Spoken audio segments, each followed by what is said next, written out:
Vamos a ir que habíamos dejado, a lo que habíamos dejado. Ahí se ve la pantalla. Sí, Pablo. Ok, perfecto. Sí, se ve. Lo Sí, que habíamos dejado, lo que habíamos hecho, la clase pasada, era ver un poquito de cómo fueron los precursores al nacimiento de la iglesia, ¿sí? Vimos Juan el Bautista y empezamos a ver un poco de cómo Juan el Bautista empezó a trazar el camino, primero para el nacimiento, para el desarrollo de la iglesia. Y con el caso de Juan el Bautista específicamente, lo que vimos fue cómo él preparó el camino para Jesús, para su predicación, ¿sí? ¿Y por qué vemos Juan el Bautista y vemos a Jesús? Porque Jesús es la cabeza de la iglesia. O sea, de la misma manera que un bebé nace, que saca la cabeza, Cristo es esa cabeza, es lo que primero nace. Sin Cristo no hay iglesia. Una iglesia en donde la cabeza misma de la iglesia no pertenece a Cristo, no es de Cristo, no puede ser una iglesia. Ni acá, ni en ningún lado, ni la iglesia universal. Ahora después vamos a ver un poco más de la definición de iglesia y cómo vamos a definir iglesia.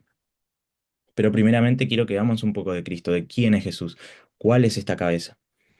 Porque está bien, podemos decir que Cristo es la cabeza, pero ¿conocemos esa cabeza que tenemos nosotros? Entonces vimos 1 Timoteo 3:16, Juan 1, 1 Corintios capítulo 15, el Evangelio, Colosenses 1, ¿qué es lo que habla?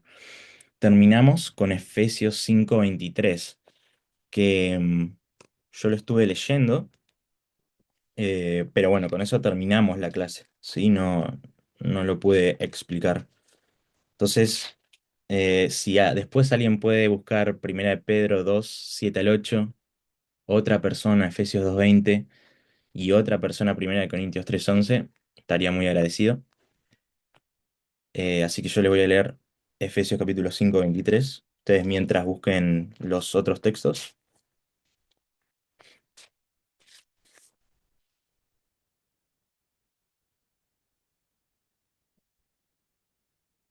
Efesios 5:23. Dice, porque el marido es cabeza de la mujer, así como Cristo es cabeza de la iglesia, la cual es su cuerpo y él es su Salvador. Acá vemos una comparativa que está haciendo, obviamente, Pablo. Está enseñando acerca de los deberes que tenemos que hacer, ¿no? Obviamente, como Pablo hacía en todas las cartas, primero tenía unos principios teológicos, luego tenía unos principios prácticos. Siempre la teología antecedía a la práctica, pero la teología sin práctica entonces no sirve. Por lo tanto, lo que está haciendo Pablo acá es comparar cómo debería funcionar un matrimonio y lo vincula con la iglesia. Dice que Cristo es la cabeza y nosotros, la iglesia, somos su cuerpo. Y no solamente eso, sino que Él es el salvador de ese cuerpo.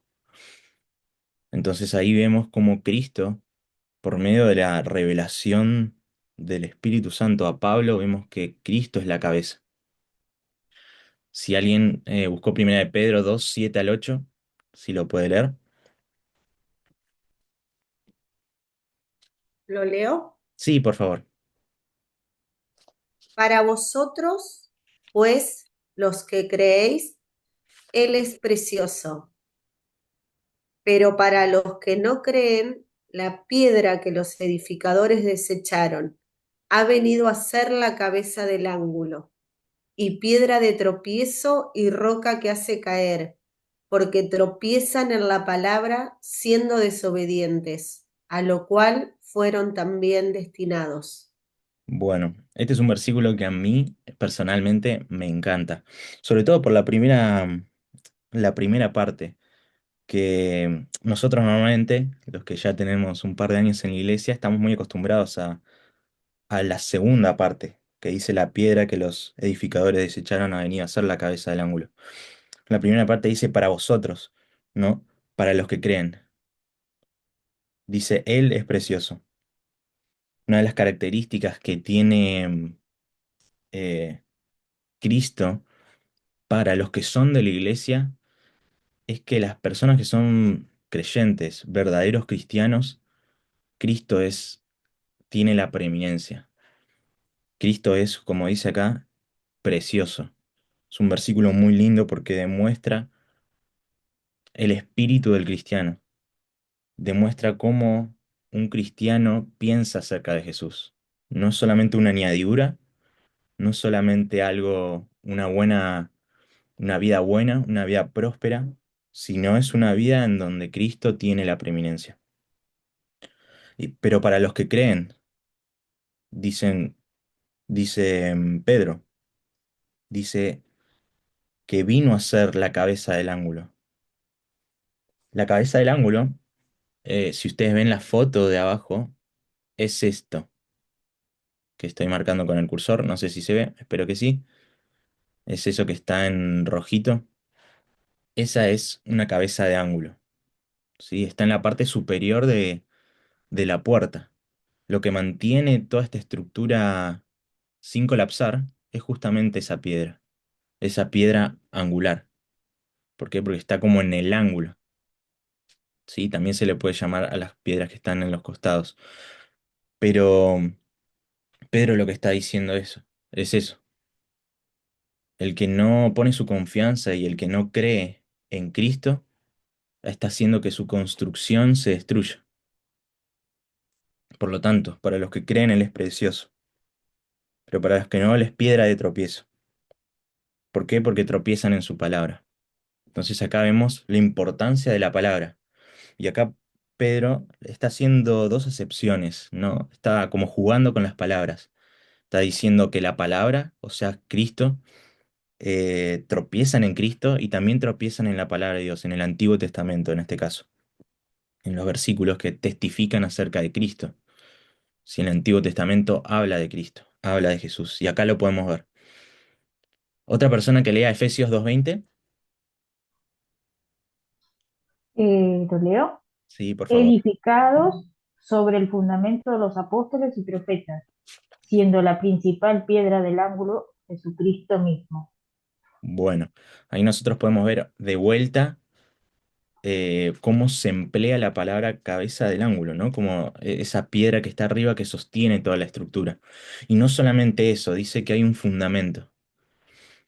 Como vimos también, el fundamento es Cristo, Cristo mismo. Por ejemplo, cuando se habla en Juan, cuando se habla en Mateo, en el Sermón del Monte, que se habla acerca de una construcción, que una está fundada sobre la roca, sobre un lugar sólido, sobre un fundamento sólido, y la otra construcción que está sobre arena. La que está sobre el fundamento, sobre Cristo, es salva. La construcción que está sobre arena se destruye. Es que no hay salvación ahí. Por lo tanto, estas cosas son muy importantes. Ver siempre y analizarnos a nosotros mismos en dónde estamos fundamentados, en dónde nosotros tenemos nuestro fundamento. Si en la palabra de Dios, cuando está hablando de los apóstoles y los profetas, está hablando de la palabra revelada de Dios. Cuando nosotros vemos esas cosas, tenemos que analizarnos, ver en dónde estamos fundamentados. Primera de Corintios 3:11. Amén. Sí, por favor. Leo. Dice, porque nadie puede poner otro fundamento que el que está puesto, el cual es Jesucristo. Bueno, ahí terminamos con esta serie de versículos en donde no solamente Cristo es el que mantiene la estructura unida, sino que también es el que está en la estructura abajo de todo, ¿no? En la parte de abajo, el fundamento. Este fundamento no se puede correr, no se puede poner otro fundamento, sino hay que hacer otra construcción. Pero acá el fundamento solamente se puede construir arriba. Y eso es lo que dice Cristo acerca de la iglesia. Dice, yo edificaré mi iglesia. Y eso es lo que hizo Jesús. Él es el fundamento. Y Él dijo que va a edificar arriba. Por lo tanto, nosotros tenemos que dejar sernos edificados en ese edificio. Entonces, con esta parte, nosotros vemos un poquito de quién es Cristo. Es la cabeza, es Dios hombre. Esto es una afirmación que va a ser clave en la historia del cristianismo. Es la afirmación que define el cristianismo, la salvación y si la verdad objetiva existe. Si Cristo no es Dios, entonces no hay salvación, porque la salvación solamente se puede dar con alguien perfecto y no hay otra persona o algo perfecto fuera de Dios. Por lo tanto, con estos versículos podemos ver, Cristo es Dios, Él es el fundamento, Él es la piedra angular, Él es precioso, Él es antes que todo.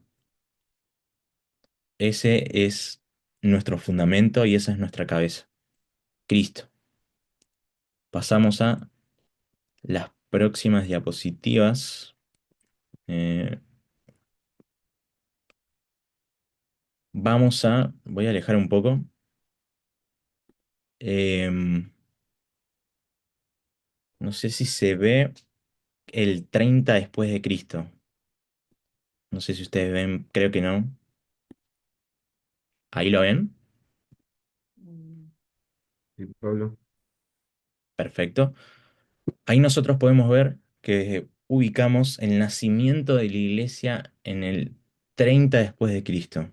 Cuando nosotros hablamos de números, por ejemplo, en el 5 antes de Cristo, con el nacimiento de Jesús, esta, por ejemplo, es una fecha que en el nacimiento de Jesús, por ejemplo, en la que nosotros no estamos 100% seguros. Sí, es una aproximación. ¿Por qué? Primero porque no utilizaban, no, ellos en ese momento no utilizaban el mismo calendario que utilizamos ahora. Después hay datos que pueden ser de una época o de otra. Estos son datos aproximados.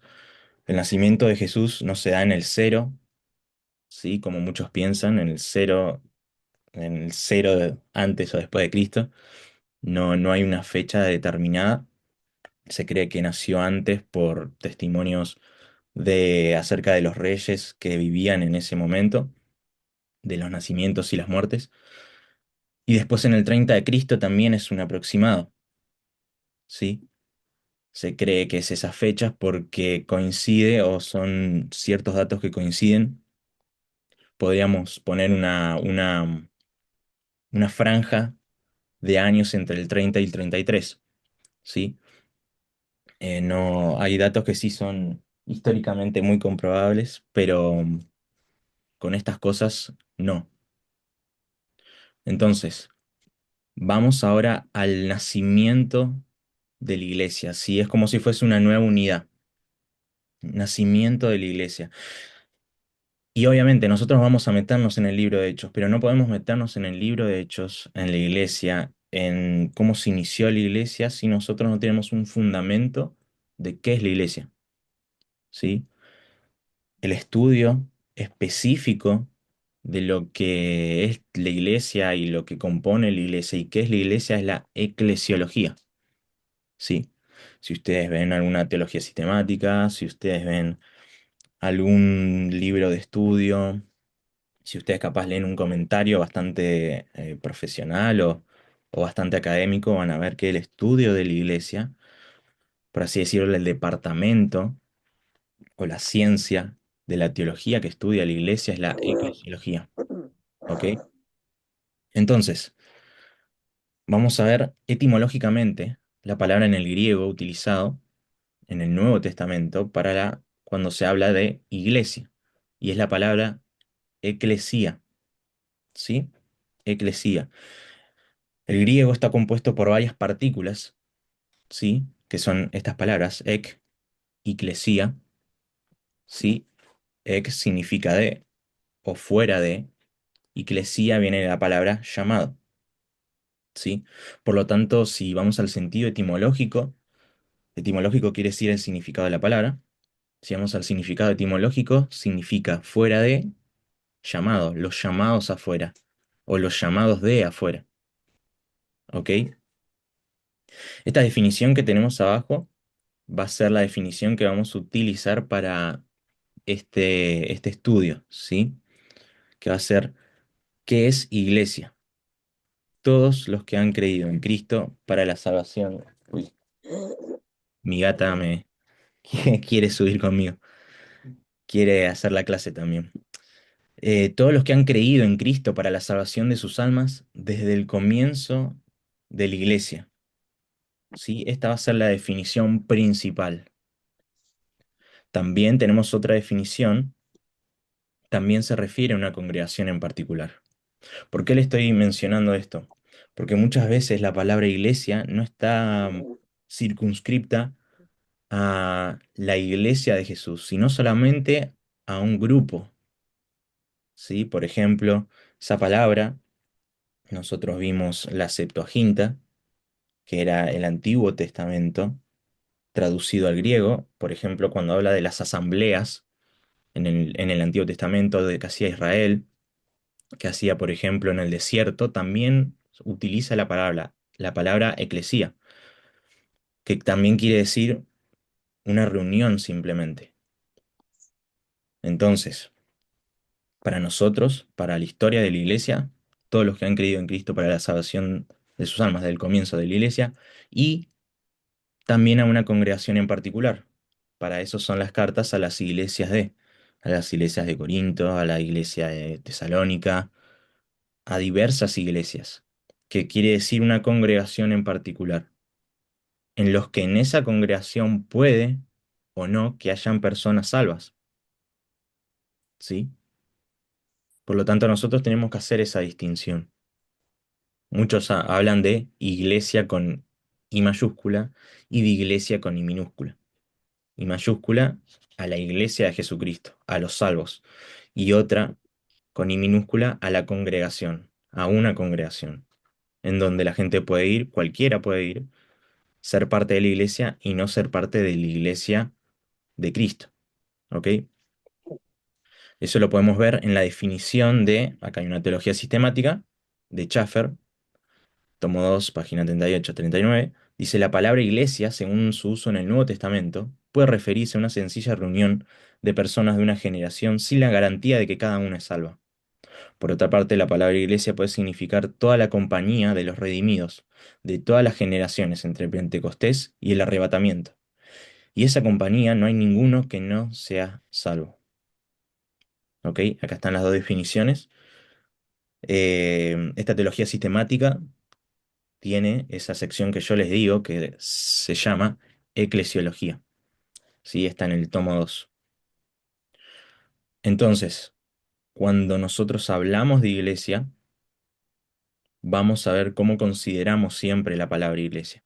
Normalmente la vamos a considerar como la primera definición, ¿sí? Como las personas que son salvas, como esa compañía, como dice acá, de redimidos, de todas las generaciones, tanto vivos como muertos, ¿sí? Pasamos a la próxima. Vamos a ver la iglesia, ¿sí? Pero con respecto a la Trinidad, ¿sí? O en relación a la Trinidad. Lo que vamos a ver es cómo las primera, segunda y tercera persona de la Trinidad se relacionan con la iglesia. ¿Por qué? Porque si Dios no se relaciona con la iglesia, como les dije antes, entonces esa no es una iglesia verdadera. Entonces vemos como en el Nuevo Testamento, la iglesia, como por ejemplo dice la teología dispensacional, es como una nueva creación, ¿sí? Algo que no estaba antes, algo que ni siquiera estaba profetizado antes, sino que es una nueva revelación, es un nuevo misterio, ¿sí? Y dentro de este misterio es una nueva relación de seres humanos con Dios. Vemos que la primera relación distinta de los individuos con este Dios es como padre, con respecto a la primera persona de la Trinidad. Nosotros estamos muy acostumbrados al término padre, pero esto era algo muy ajeno a la sociedad de Israel en ese momento y durante toda su historia. Entonces, primera característica y la única de la primera persona de la Trinidad, como Padre. Vamos a ver la segunda persona de la Trinidad, sería Cristo, ¿sí? Vemos que hay siete, ¿ok? Vemos que hay siete características de esa relación nueva o esa nueva creación con la segunda persona de la Trinidad. Nosotros vemos el postrer Adán y la nueva creación. Vemos el pastor y ovejas. Estos son recursos tipológicos de la Biblia, ¿sí? Usa tipos, usa ilustraciones. Pastor y ovejas. Vid y sus pámpanos. Piedra angular y piedras de un edificio. Sumo sacerdote y el reino de los sacerdotes. La cabeza y el cuerpo con sus muchos miembros. Y finalmente el esposo y la esposa. Todas estas características lo vemos no solamente en los evangelios, sino también en las cartas, ¿sí? Lo de la piedra angular lo vimos, lo de la cabeza y el cuerpo también lo vimos, como esposo y esposa también lo vimos. El postrer Adán y la nueva creación, eso va a ser en Romanos, Pablo habla acerca de eso, de que nosotros somos una nueva creación, ¿sí? Una nueva creación en Cristo. Eso es una palabra muy fuerte y que muchas veces no estamos acostumbrados o no tomamos la dimensión de que somos una nueva creación. La otra vez estaba en la reunión y tuve el privilegio de predicar y prediqué el Salmo 51 cuando David peca contra Bexabe. Y, y una de las cosas que dice David es, crea en mí, oh Dios, un corazón nuevo. Y la palabra que se usa para crear es la palabra bara, que es la palabra que se usa en el Antiguo Testamento, en Génesis capítulo 1 versículo 1 para describir que Dios creó los cielos y la tierra, que en el principio Dios creó. Entonces, cuando nosotros hablamos de nosotros mismos como una nueva creación, es literalmente lo mismo que pasó en Génesis con Dios creando todo de la nada. Por lo tanto, esto es una verdad muy tremenda y son verdades muy profundas que muestran distintos estados de nuestra relación con la segunda persona de la Trinidad. En el postrer Adán nosotros somos injertados de alguna manera. En el bautismo nosotros morimos juntamente con Él para resucitar juntamente con Él. Vemos el pastor y las ovejas. Jesús habla mucho acerca de las ovejas. Él es nuestro buen pastor. La vid y sus pámpanos. Si nosotros leemos Juan, cuando está en el aposento alto, habla de ustedes son los pámpanos. Y también habla de una poda. La piedra angular, piedra de un edificio, eso lo vimos. El sumo sacerdote y el reino de los sacerdotes. Sé que nosotros somos reyes y sacerdotes. Pero Él es el sumo sacerdote, como dice Hebreos, según el orden de Melquisedec. Estaría bueno profundizar en todas estas verdades. La cabeza y el cuerpo con sus muchos miembros. El esposo y la esposa, con la consumación en las bodas del Cordero, en Apocalipsis. Entonces nosotros podemos ver cómo la segunda de la persona de la Trinidad está incluida en nuestra relación como iglesia y con la iglesia. La tercera persona también está involucrada en el nacimiento de la iglesia. Vemos cuatro características principales. Toda persona que es parte de la iglesia es nacida del Espíritu. Si nosotros no nacemos del Espíritu, entonces no estamos en la iglesia. No somos iglesia si no nacemos del Espíritu. Una verdad increíble, somos morada del Espíritu. Esto también es uno de los misterios. Dios vive en nosotros, ¿no? Y muchos autores antiguos dicen que esto es una verdad, es una de las verdades más tremendas. Como Dios habita en mí. ¿Cómo puede un ser infinito, perfecto, santo, vivir, habitar en mí? Esto es un misterio. Somos bautizados vemos que el bautismo del Espíritu Santo está en Hechos y sigue pasando. Somos bautizados, somos de alguna manera llenos. Después somos sellados. Quiere decir que nosotros tenemos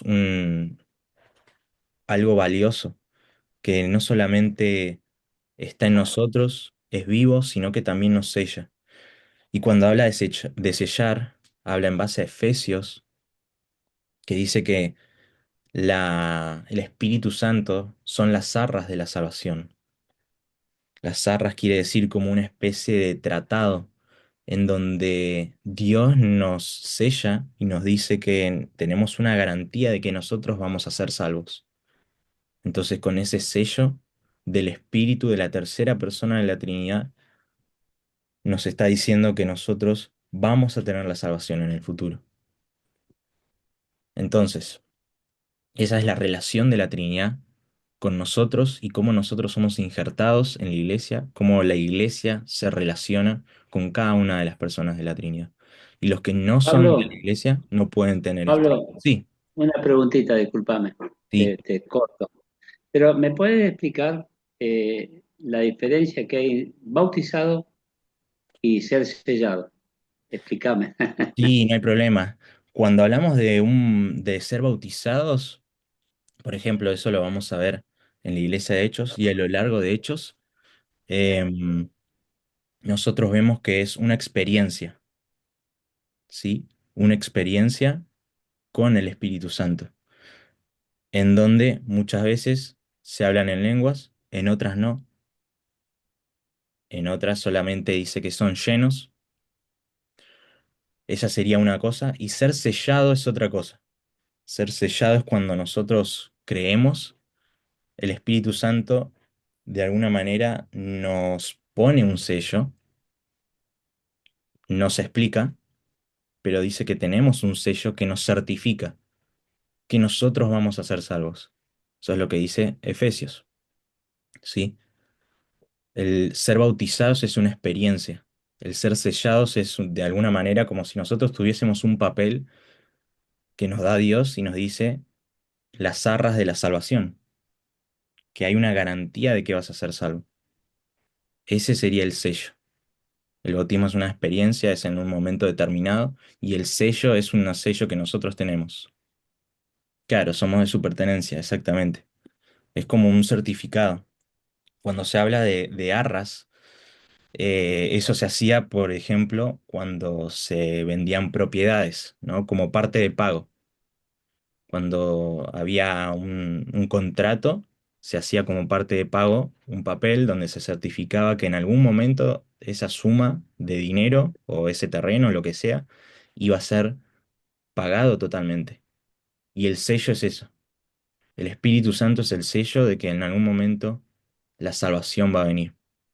¿Sí? Por qué hablo en estos términos? Porque si, aunque no es materia de esto, en soteriología, el estudio de la salvación, nosotros vemos que hay tres tiempos verbales con respecto a la palabra salvación. La Biblia nos habla de una salvación en pasado, fuimos salvados, de una salvación en presente, somos salvados, y una salvación en futuro, vamos a ser salvados. Por lo tanto, hay tres tiempos verbales que se usa la palabra salvación a lo largo de todo el Nuevo Testamento con respecto a la iglesia. ¿Sí? Por lo tanto, el sello es esa palabra que nos... Sí, también, exactamente. Pero específicamente con el sello tiene que ver con con la salvación en el futuro, ¿sí? Que es lo que dice Efesios, las arras de la salvación. No sé si contesté tu pregunta. Pablo, Sí, una consulta, porque muchas veces he escuchado que cuando recibimos al Señor mm, en nuestros corazones y demás, ahí se ha dicho como que somos sellados con el Espíritu Santo. sí, ¿Es así? exactamente. Igual ustedes tienen que pensar también que hay distintas corrientes teológicas con respecto a cómo es el proceder o cómo es el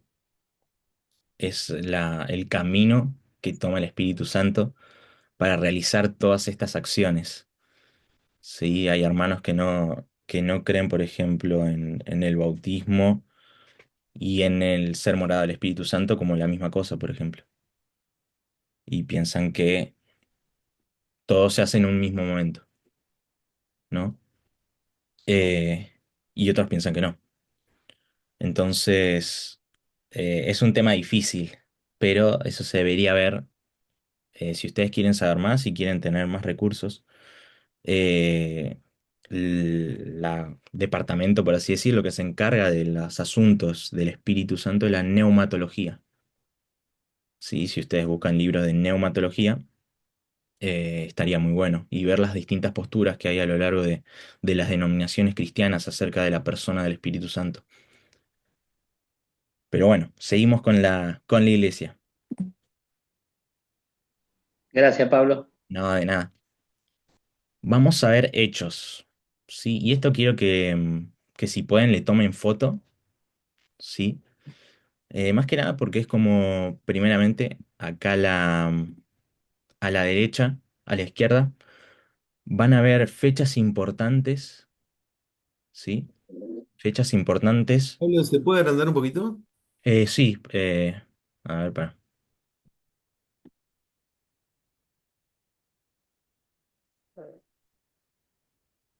Vamos a ir de a poco, ¿sí? De a una línea por vez, de a un grupo. Primero estos. Ahí vemos ciertos hechos importantes y sus fechas, ¿sí? Acuérdense de vuelta, algunas de estas fechas no son, no están 100% confirmadas, hay unas que sí, em, pero hay otras que no, ¿sí? Nacimiento de Pablo, todo esto es después de Cristo, ¿sí? Por eso no tiene si es antes o después de Cristo, ¿sí? Nacimiento de Pablo, se estima que en el 5 después de Cristo, Pentecostés 30, la conversión de Pablo 5 años después, la huida de Damasco, la muerte de Agripa primero. Eso lo vamos a ver en todo el libro, todas estas cosas, la mayoría de estas cosas en el libro de Hechos. Ayuda a los necesitados en Jerusalén por causa de la hambruna, primer viaje misionero de Pablo, el concilio de Jerusalén, sí, es el primer concilio de la iglesia, expulsión de los judíos de Roma. Es un hecho muy importante. Hay cosas muy, muy increíbles que pasan con el pueblo cristiano porque ahí eh, hay ciertos problemas políticos ya con los cristianos en Roma.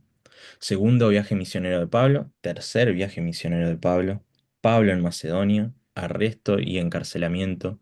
Navegación y naufragio. Prisión domiciliaria en Roma. España, Creta, Macedonia, arresto y encarcelamiento y la muerte de Pablo. Sí, estas cosas ya no aparecen en la Biblia. Lo único que nos aparece en Hechos 28 ya es que Pablo está encarcelado. ¿Sí? Entonces, para que ustedes le saquen fotos, es muy importante que esto lo tengan como un recordatorio. Si ustedes, para que se ubiquen en su cabeza más o menos ciertos hechos principales de todo el libro de Hechos. Y un poquito más, ¿sí? Como es la muerte de Pablo. Acá lo vamos a agrandar. Ahí se ve bien. O no se va a ver todo, ya lo sé. Pero bueno, vamos a ir con la primera parte. Si esto es un bosquejo, esto lo saqué de un libro que me pareció bastante bueno. Se los voy a mostrar. Este es un comentario. Voy a dejar de compartir. Así me ven. Este es un comentario, ¿sí? No sé si ustedes lo ven bien en la cámara o lo ven al revés. ¿Lo ven bien? O sea, lo ven. Se ve bien, se ve Se, Sí, muy se ve bien. se bien. puede Sí, leer. sí, se ve bien. Ok, claro, porque yo en mi cámara me veo al revés, por eso. Este es un Ok. comentario, ¿sí? Es un comentario gordo. Tiene 2000 páginas casi. Sí, es un. Sí, sí, sí, es un libro bastante gordito. Es un comentario exegético al texto griego del Nuevo Testamento. ¿Sí? Esta es una serie de, acá arriba, Samuel Pérez Millo. Él cada tanto viene, es español, ¿sí? Tiene muy buenos comentarios del Nuevo Testamento solamente, no tiene del Antiguo Testamento. Tiene tomos, ¿sí? De cada libro de la Biblia, algunos libros están juntos, ¿sí? No tengo todos porque son bastante caros, solamente los compro. Samuel Pérez, ¿cuánto es? Samuel ¿Cómo? Pérez, ¿cómo es Samuel Samuel Pérez? Ah, Millo. Millos, ahí está, Ahí, ahí ahí lo veo. ahí está mejor. Comentario exégito. Exegético, sí. Ah, exegético. Exegético, sí. La exégesis tiene que ver con la Ajá, sí, interpretación. sí, sí. Texto griego del Nuevo Testamento. ¿Eh? Exactamente. La exégesis tiene que ver con cómo interpretar el texto, ¿sí? Eso sería exégesis. Ajá, sí, sí. Entonces, Sí. volvemos a compartir. Ajá. Sí. Eso Dos. sale es un buen resumen. Me gustó este resumen de Samuel. Creo que lo divide bastante bien. Me gusta su división.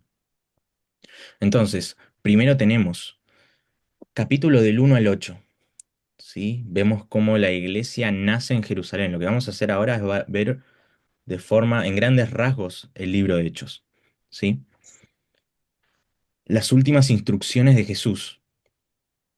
¿Sí? Eso es cuando primero vemos un poquito de la introducción que hace Lucas, el autor del libro de Hechos, y vemos las instrucciones de Jesús antes de ascender. Después vemos cómo la iglesia espera el descenso del Espíritu Santo hasta el día de Pentecostés. Vemos el día de Pentecostés, todo lo que aconteció, cómo pasó, qué resultados tuvo, y ahí vemos la iglesia primitiva. Después vemos cómo Pedro sobre todo actúa, ¿sí? Lleno del Espíritu Santo y predicando, testificando, que es lo que Jesús les mandó a hacer cuando viniera el Espíritu Santo, ser testigos. También empezamos a ver la persecución. Sí, en primera instancia, obviamente la persecución no va a ser violenta, no va a ser cruenta, no solamente va a haber avisos, pero ya se empieza a, a caldear el asunto, ya empieza a haber persecuciones, primero por parte de los judíos, sí, que eran como los principales amenazados en todo este nuevo movimiento de alguien llamado Jesús. Pero después vemos que se mete el Imperio Romano porque ya las persecuciones estaban siendo duras, estaban provocando disturbios en las ciudades. Por lo que el Imperio Romano, siendo lo que es el Imperio Romano, queriendo gobernar todo el tiempo, todo, eh, y tratando de buscar la paz de cualquier manera, vemos que empieza a haber también persecución del Imperio Romano. La iglesia organizada, la elección de los diáconos, esto lo vamos a ver acá en el capítulo 6, muy interesante, ¿no? Sobre todo para las personas que están obviamente liderando, para las personas que son pastores, porque si nosotros no tenemos idea de cómo la iglesia debería actuar en la elección de personas para que trabajen en la iglesia, entonces no estamos haciendo las cosas bien. Sí, no cualquiera puede servir, porque en la iglesia de Hechos no cualquiera sirvió. Fueron elegidos y tuvieron ciertas características especiales. No todos podían hacer cosas en la iglesia. Vemos después defensa y martirio de Esteban. Sí, esos son dos capítulos muy, muy intensos y muy hermosos de una de las personas que habían sido elegidas, llenas del Espíritu Santo, de sabiduría y de buen testimonio. Sí, Esteban, un joven, por lo que sabemos hasta ahora, fue el primer mártir, sí, el primer mártir, joven aparte. Y muchas veces asociamos la prosperidad con tener muchos años de vida. Y Esteban en su juventud dice que vio a, a Cristo a la diestra del Padre. Entonces Esteban es la prueba viva la prueba viva de que la prosperidad es conocer a Cristo y ver a Cristo.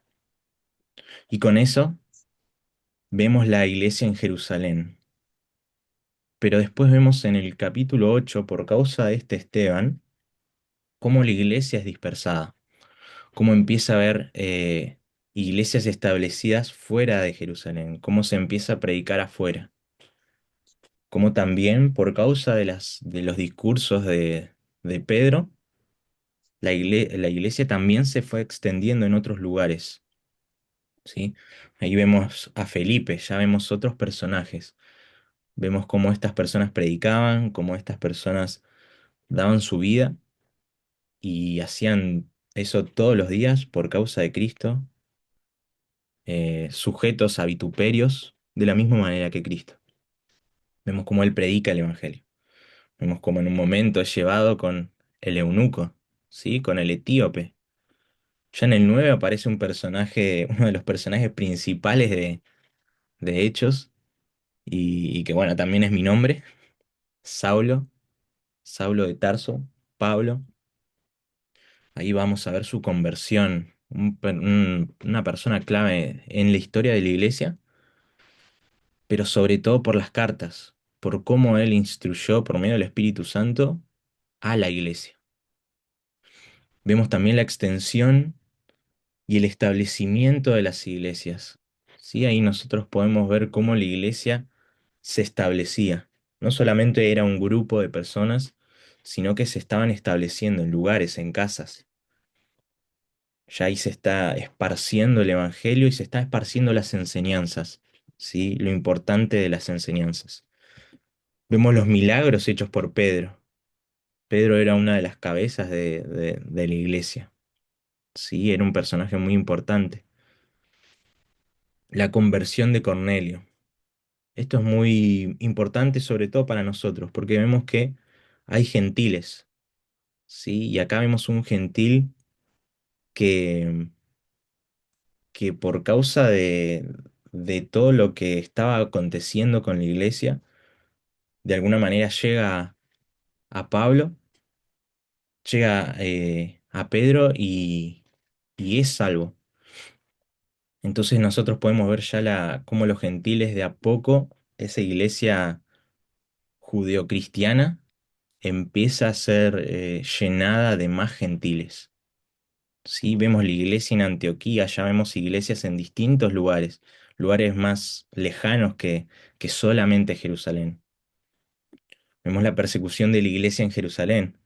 Esta es una iglesia que se va a mantener bastante tiempo, ¿sí? Pero en algún momento, por causa de las persecuciones, por causa de los tumultos, no solamente de los cristianos también, sino también entre Roma y y en los pueblos de Israel y Israel, esta iglesia va a tener que ser mudada, ¿sí?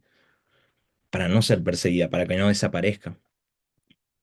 Vemos también, ya en este último punto de cómo lo divide Samuel Pérez Millo, la extensión de la iglesia en el mundo grecorromano.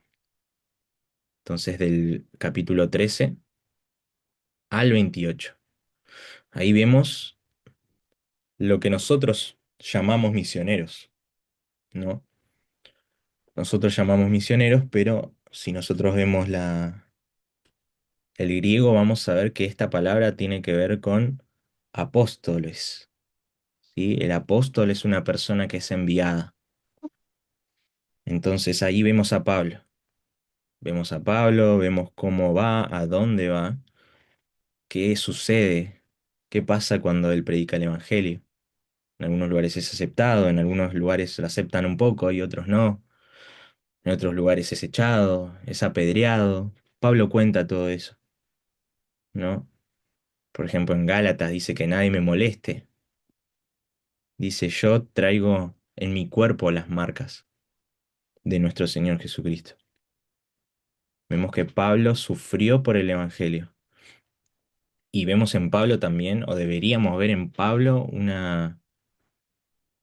un querer imitar, ¿no? Como dice él, imitar. Imítenme a mí como yo soy de Cristo.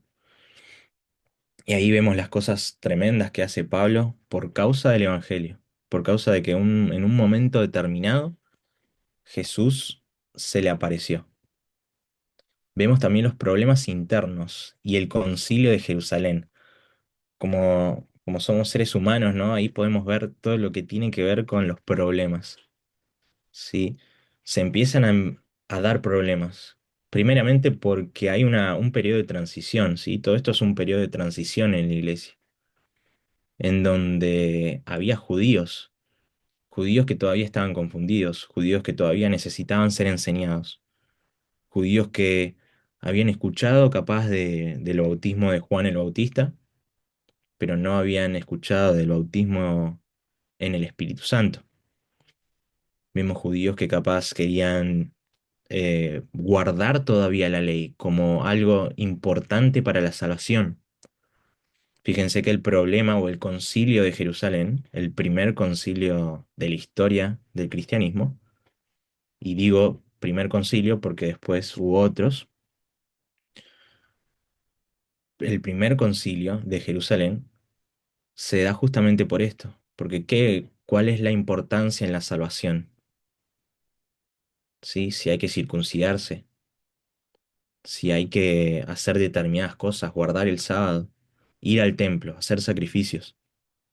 Entonces nosotros vemos estos problemas y cómo la iglesia, guiada por el Espíritu Santo, es llevada a una resolución, donde los problemas se debatían. Y acá eran ya problemas teológicos, eran debates profundos que tienen que ver con la salvación, que tienen que ver con aspectos importantes de la vida del cristiano. Concilio de Jerusalén, ¿sí? Que es lo que vimos acá, acá en el costado, en el año 49. ¿Sí? Ustedes ya se van haciendo más o menos un mapa mental con esto de dónde estamos. Vemos el segundo viaje misionero de Pablo, ¿sí? Pablo vuelve a su lugar de estadía, a Antioquía, y después hace otro viaje. Son 3 viajes en total. Pablo es hecho prisionero en Jerusalén. Él es prendido también por causa del Evangelio y de ciertas cosas que pasaban entre los judíos y los cristianos. Ahí Roma interviene. Hay una prisión de Pablo en Cesarea. Ahí vemos todo lo que acontece. Y el viaje de Pablo a Roma, ¿sí? Con con el naufragio. ¿Sí? Acá en la prisión de Pablo en Cesarea, él habla con políticos. ¿Sí? Vemos también cómo Pablo no solamente le habla a los pobres, también le habla a los ricos. Le habla no solamente a judíos, sino a gentiles. Le habla a personas que tenían poder. ¿Y cómo les habla? Sí, eso es muy importante que nosotros aprendamos. Por lo tanto, este Hechos nos va a contar todas estas cosas que nosotros vemos a la derecha y la mayoría de los acontecimientos que están a la izquierda. ¿Sí? Pasamos a la próxima. Acá ya nos metemos con algo muy importante, que es el texto, ¿sí? El libro de la Biblia que nosotros tenemos en nuestra Biblia como Hechos o Hechos de los Apóstoles, ¿sí? Vamos a ver si podemos empezar igual a leerlo. ¿Por qué? Porque yo les empecé la materia no de cualquier manera. Yo les empecé diciendo por qué es importante estudiar la historia. Entonces, si nosotros queremos ir en ese mismo espíritu de pensar por qué es importante estudiar la historia, una de las cosas que le dije es porque nosotros conocemos la historia de Dios por medio de la historia, ¿sí? Porque Hechos nos cuenta cómo el Espíritu Santo se movió. Por eso la historia es el Espíritu Santo en la iglesia, ¿ok? Entonces, nosotros una, tenemos que tener un marco acerca del libro de Hechos. Primeramente, ¿es Hechos eh, un libro de la Biblia? Sí. ¿Por qué? Nosotros obviamente tenemos el libro de la Biblia, tenemos la Biblia y vemos que el texto de Hechos está. Pero si nosotros queremos tener criterios adecuados, nosotros tenemos que hacer una crítica, ¿sí? El estudio de la crítica a cada libro de la Biblia se llama crítica textual, ¿sí? Y hay distintos tipos de crítica textual. Cuando hablamos de crítica textual, hablamos de personas que dijeron, ¿es Lucas el autor de Hechos? ¿Es Hechos un libro históricamente comprobable? ¿Es cierto que las cosas que contó Lucas pasaron de verdad y no fueron un invento posterior? O, por ejemplo, son fábulas que se contaban justo y Lucas lo que hizo es, bueno, tiene sentido esto con las cosas que dijo Jesús, entonces yo los pongo. A eso se dedica la crítica textual. De eso hubo mucho en los siglos pasados, no para saber más de la Biblia, sino para querer contrarrestarlas. Sí, que eso se llama la alta crítica. Pero nosotros tenemos que comprobar y decir, ¿es el libro de Hechos históricamente comprobable y es históricamente confiable? Porque si el libro de Hechos no es históricamente confiable, entonces no puede ser parte de la palabra de Dios, porque la palabra de Dios es perfecta, porque no tiene errores. Entonces nosotros vamos a pensar esto, ¿sí? Y vamos a ver qué argumentos tenemos para decir que la historia del Espíritu Santo en la iglesia por medio del autor Lucas fue así. Entonces miren lo que dice, esta es una cita de Kistemaker o Maker del libro Hechos, y dice que es un texto antimarcionita, ¿sí? Son textos viejos, antimarcionita, ¿por qué?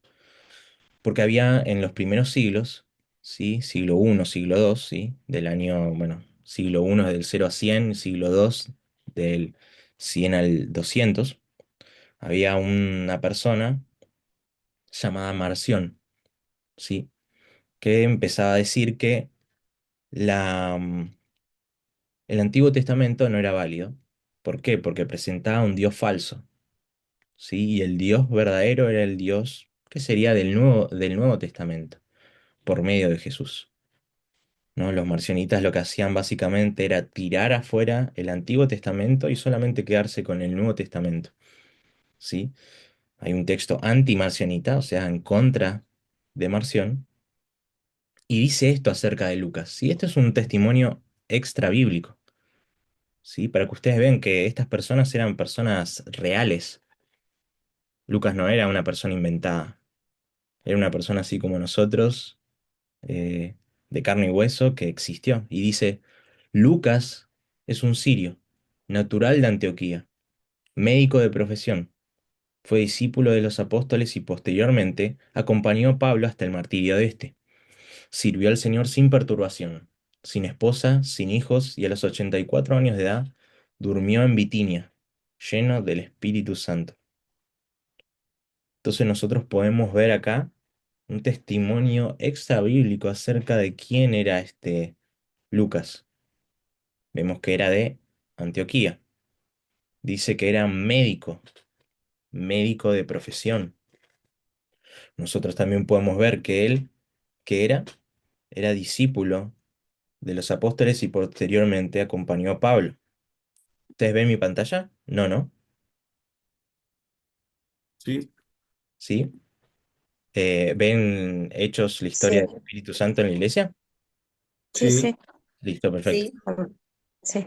Em, entonces nosotros podemos ver que había textos fuera de la Biblia que hablaban de este Lucas. ¿Por qué? Porque no hay tanta información en el Nuevo Testamento acerca de Lucas. Lo único que sabemos es que era compañero de Pablo. ¿Sí? Nosotros podemos ver y comprobar que tenía cierta relación con esta persona llamada Pablo. que estaba con un Lucas. Si ustedes ven lo que decía ahí, es probablemente el texto de Hechos fue escrito entre el 61 y el 62 después de Cristo, y antes del 64. Acá nosotros tenemos que ponernos a pensar un poco, ¿sí? ¿Por qué? Porque muchas veces las cosas no son tan fáciles. ¿Por qué antes del 64? Porque en el 64 hubo eh, ciertas revueltas en Roma, ¿sí? Piensen que Lucas acompañó a Pablo hasta Roma, ¿sí? Como dice acá que acompañó a Pablo hasta el martirio de este. Se cree que el martirio de Pablo fue en Roma, ¿sí? Que le sacaron la cabeza, ¿sí? Le cortaron la cabeza. Eso dice la tradición. Entonces nosotros sabemos que por lo menos fue antes del 64. ¿Cómo? En base a a las conjeturas que nosotros podemos hacer del incendio de Roma, ¿sí? Que fue causado este incendio de Roma por alguien llamado Cresto, ¿sí? Que decían los romanos que era alguien que estaba causando problemas, em, y esta persona era Cristo, ¿sí? Era una mala traducción de la palabra Cristo, era Cresto. Ellos le decían así. Entonces nosotros podemos ver que, o podemos tener esas conjeturas porque hay ciertos hechos extrabíblicos que nos pueden decir eso, ¿sí? Muchos, o por ejemplo Samuel Pérez Millo, dice que a finales del 62. Hay algunos que lo ponen en el 60, ¿sí? Ahí estamos medio divididos con la fecha exacta en la cual se terminó de escribir, ¿sí? Obviamente se cree que Lucas escribió esto en un periodo de tiempo, ¿sí? No solamente lo escribió, no lo escribió todo de una vez, sino que lo fue redactando, ¿sí? Nosotros sabemos que era médico, ¿sí? Que era bien educado, ¿sí? Él conocía muy bien el Antiguo Testamento, citaba muy bien las fuentes, ¿sí? Y como vemos al principio, en Hechos capítulo 1, fíjense, versículo, versículo 3, él estaba muy preocupado por presentar pruebas. Dice Hechos capítulo 1 versículo 3, a quien también después de haber padecido se presentó vivo, hablando de Jesús, con muchas pruebas indubitables, apareciéndose durante 40 días y hablándoles acerca del reino de Dios. Ese era lo que le quería mostrar Lucas a alguien llamado Teófilo, ¿sí? Que lo dice en el versículo 1, ¿sí? Después vamos a hablar un poquito de quién era o quién podría ser este Teófilo. Entonces sabemos que era una persona que escribía, ¿sí? También escribir es algo, no era algo de todas las personas que lo podían hacer, ¿sí? Y él escribió a un Teófilo y dice excelentísimo Teófilo, ¿sí? Acá no lo dice, pero en Lucas, en el Evangelio de Lucas lo dice. Entonces sabemos que era una persona que tenía cierto poder y era bien educado, tenía mucho conocimiento, tenía conocimiento del Antiguo Testamento y tenía conocimiento de la geografía, ¿sí? Nosotros vemos que Lucas lo que va haciendo es, bueno, Pablo fue de acá a allá, vino a Éfeso, pasó por este lugar, pasó por este otro, entró en este lugar, y nosotros ahí podemos ver cómo este Lucas tenía que ser de la zona, tenía que conocer la zona. Este Lucas no era un discípulo, ¿sí? No era un apóstol, ¿sí? Eso está bueno que nosotros lo tengamos en cuenta. Por eso él dice que como que lo que va a hacer él va a ser un recuento de todas las cosas, ¿sí? Fíjense capítulo 1 versículo 1 de Hechos, dice que comenzó a ser Teófilo, hablé acerca de todas las cosas que Jesús comenzó a hacer y enseñar.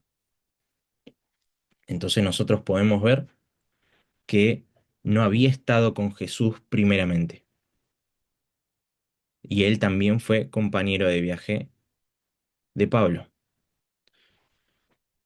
Muchas veces se duda de la autoría de todo el texto de Hechos, ¿sí? ¿Cómo sabemos que es Lucas o cómo podemos comprobar con textos extrabíblicos que nos confirman, ¿sí? Ahí nosotros podemos ver que hay documentos extrabíblicos, los más antiguos del siglo II, ¿sí? De finales del siglo II, que sería eh, hasta casi el 200, ¿sí? Que es el fragmento de Muratori, ¿sí? Si ustedes lo buscan, es un fragmento que tiene muchas cartas que en ese momento se creían canónicas, ¿sí? Canónicas tiene que ver con todos los libros que son aceptados como palabra de Dios.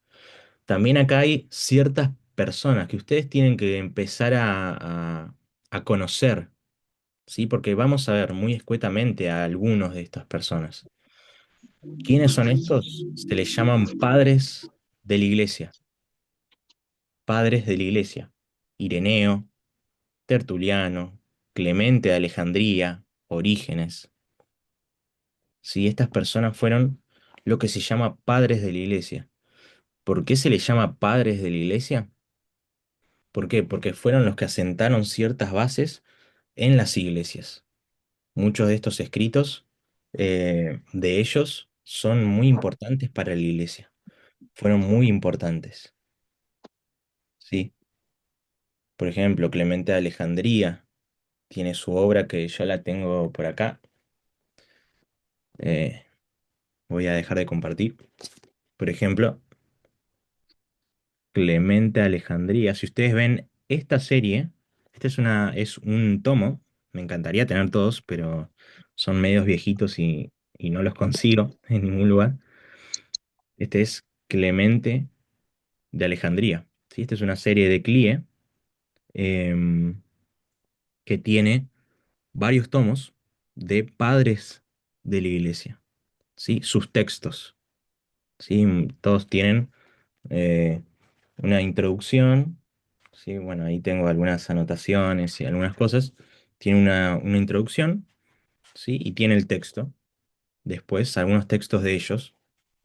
Eh, este es, por ejemplo, de Clemente de Alejandría. También hay de Agustín de Hipona, hay de Orígenes, hay de Eusebio de Cesarea, hay de varias personas que fueron claves en la historia de la iglesia y, y que nos muestran cómo era el cristianismo en el año 200, en el año 300, en el 400, en el 600, ¿sí? ¿Qué es lo que se pensaba? ¿Qué doctrinas tenían? ¿Cómo era la forma de hacer iglesia? ¿Cómo se bautizaban? ¿Cómo eran los cultos? ¿Cómo era la reunión? ¿Sí? ¿Cómo eran las reuniones del siglo I, del siglo II? Esas son cosas muy claves que nosotros tenemos que ver para ver qué raíces nosotros tenemos y si nosotros también estamos haciendo las cosas bien. Porque si la iglesia hizo algo igual durante 1700 años y nosotros hacemos las cosas diferentes, o el Espíritu Santo se corrigió después de 1700, 1800 años, o nosotros estamos haciendo algo mal, ¿no? Entonces, creo que la respuesta es obvia, pero es importante. Es importante tener en cuenta estas cosas y tener en cuenta estos personajes, leerlos aunque sea. ¿Sí? O tener alguna idea, algún resumen, algo. Nosotros tenemos que conocer a estas personas. Entonces, seguimos. Ireneo, Tertuliano, Clemente de Alejandría, Orígenes. Cada uno hizo sus tratados. Cada uno habló acerca de varios temas, capaz de ciertas herejías que acontecieron. Eh, entonces, estas personas hablan acerca del libro de Hechos como escrito por Lucas. ¿Sí? Y esto no sube de los años 400, ¿sí? En los primeros 400 años de la iglesia, por lo menos sabemos que siempre la autoría del libro de Hechos fue Lucas. Entonces, hay algunas cosas también que les quiero decir, eh, que van a ser, nosotros tenemos que ver también todo el libro de Hechos, como dije yo, de una manera histórica. Y una de las maneras históricas es con las palabras, ¿sí? Algo que hace muy bien Lucas es los títulos que Lucas les pone a las personas conocidas, a las personas que eran gobernantes. Usa palabras como procónsul, gobernador, pretor, ¿no? Habla de la guardia pretoriana. Utiliza títulos que eran apropiados para esa época.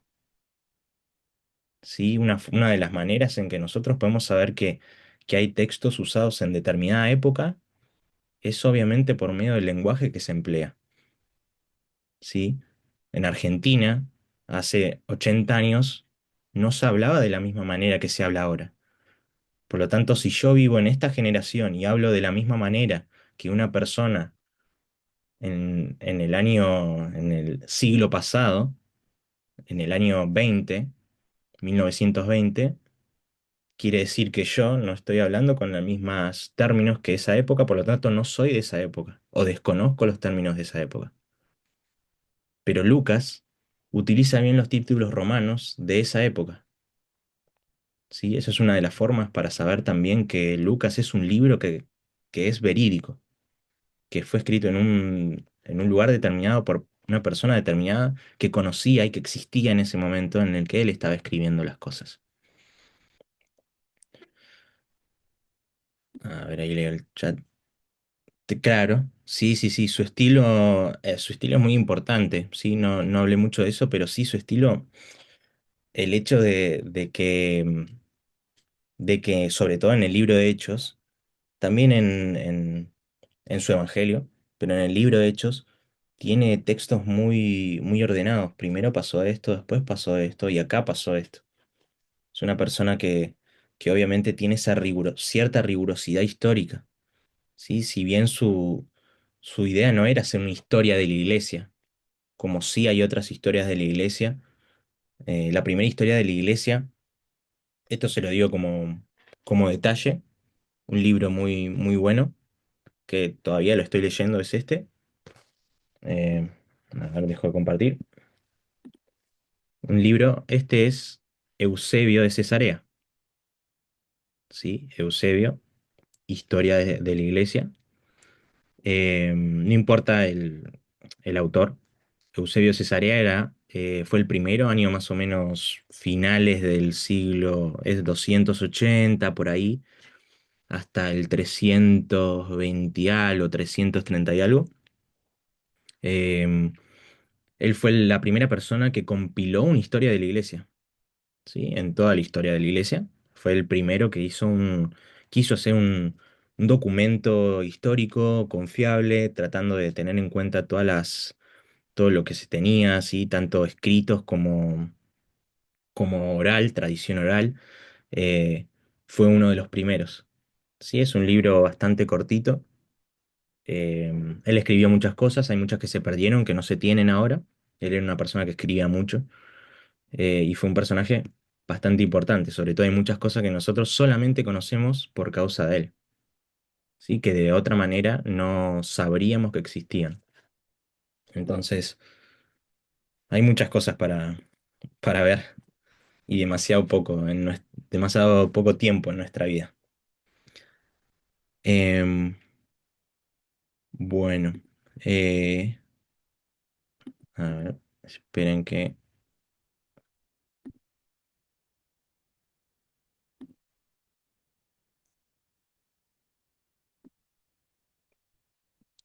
A ver,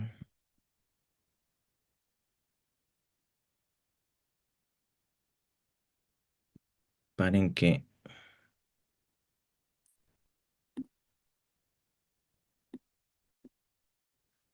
No sé si se ve ahí, no se ve nada. No, no se ve. No, no, no se ve Ok. nada.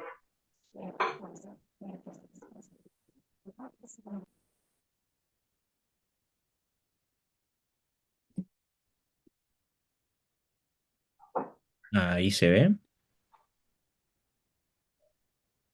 Sí, algo se ve, sí.